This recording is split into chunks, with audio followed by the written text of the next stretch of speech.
விவாக தடை, மாந்தி தோஷம், இதனால் வாழ்க்கை கஷ்டம். அன்பார்ந்த சுதர்சன் அஸ்ட்ராலஜி ரெமிடிஸ் நேயர்களே, ஒன்றை தெரிந்து கொள்ளுங்கள். மாந்தி என்பது ஒரு பெரிய விஷயம். நம் முன்னோர்கள் குழந்தையாக பிறந்து இறந்தது, இன்னும் சொல்லப்போனால் ஒரு குழந்தையை கற்பச்சிதைவை உண்டாக்குவது, நம் சுகத்துக்கு குழந்தையை உருவாக்கிவிட்டு நமக்கு வேண்டாம் என்று சொன்னால் அடிப்பது ஒரு மிகப்பெரிய பாவம். இதைத்தான் மாந்தி தோஷம் என்று சொல்லுவார்கள். இந்த மாந்தி என்பது ஜாதகத்திலே எந்த இடத்திலே எப்பொழுது வேண்டுமானாலும் உட்காரலாம். செவ்வாயும் மாந்தியும் சேர்ந்து இருப்பின் மிகப்பெரிய தோஷம். அவன் தகப்பன் இல்லாமல் கஷ்டப்படுவதும், தகப்பனாருக்கு வேலை இல்லாமல் கஷ்டப்படுவதும் சிரமம். இப்படி பல இடங்களிலே மாந்தி அமர்கின்றார்.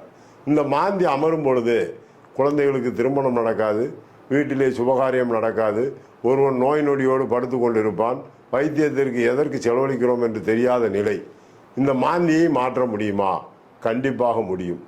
ஒரு இரும்பு சம்பந்தப்பட்ட பொருளுக்கும் மாந்திக்கும் தொடர்பு உண்டு. சனியினுடைய மகன் மாந்தி. அந்த மாந்தி பிரேதகாரகன். அப்பொழுது என்ன செய்ய வேண்டும்?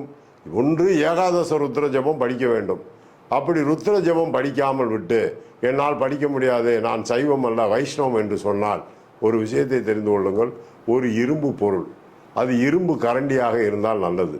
அந்த இரும்பு கரண்டி சாம்பிராணி புகை போடக்கூடிய கரண்டியாக இருந்தால் மிக உத்தமம்.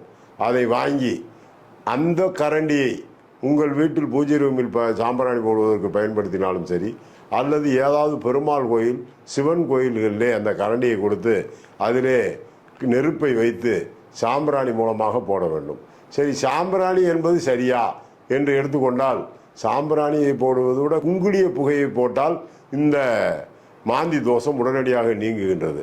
அதனால் இந்த மாந்தி தோஷம் உள்ளவர்கள் வீட்டிலும் சரி கோவிலிலும் சரி இரும்பு கரண்டியை வாங்கி கொடுத்து அதிலே நெருப்பு பற்ற வைத்து அதிலே வெண்குங்குளியம், அதுவும் குங்குளியத்தில் நிறைய குங்குளியம் இருக்கின்றது, வெண்குங்குளிய புகையை காட்டினீர்களானால் மாந்தி தோஷம் நீங்கும். அடுத்த ஜாதகத்தில் மாந்தி என்ற ஒன்று குழந்தையோடு உள்ள ஜாதகத்தில் பிறக்காது.